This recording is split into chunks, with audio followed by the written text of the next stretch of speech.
Preman berkuncir dan 8 temannya pasang badan, aktor utama bubarnya diskusi FT masih bebas. Polda Metro Jaya kembali menangkap 2 tersangka baru kasus pembubaran diskusi Forum Tanah Air, FTA, di Hotel Grand Kemang, Jakarta Selatan, pada Sabtu, 28/9/2024, lalu. Jumlah tersangka terus bertambah dari yang semula 5 orang kini jadi 9 orang. Lantas, sudahkah terjawab siapa aktor utama di balik pembubaran diskusi tersebut? Kabid Humas Polda Metro Jaya, Kombes Ade Arysyam, pada Minggu, 6 Oktober 2024, mengatakan 4 tersangka yang baru saja ditetapkan mempunyai perannya masing-masing. Yakni, YL berperan merusak meja, WSL berperan merusak banner dan tiang layar proyektor, FMC berperan merusak layar proyektor, dan RAS berperan merusak properti. 2 tersangka lainnya ditangkap Subdit Jatanras di Treskrimum PMJ di rumah keluarganya di wilayah Bekasi dan Jakarta Timur.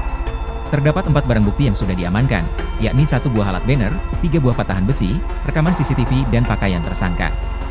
Berdasarkan perannya, YS melakukan perusakan terhadap barang dan RR memukul satpam dengan tangan kanan sebanyak 1 kali.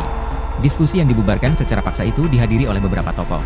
Ada Din Syamsuddin, pakar hukum tata negara Refli Harun, Said Didu, ex-Danjen Kopassus Sunarko, Marwan Batubara, Rizal Fadilah, Tata Kesantra, dan Ida N. Kusdianti yang merupakan ketua dan sekjen Forum Tanah Air. Para pelaku itu tiba-tiba merangsek masuk ruang diskusi melalui pintu belakang hotel. Mereka membuat ricuh dan merusak beberapa properti.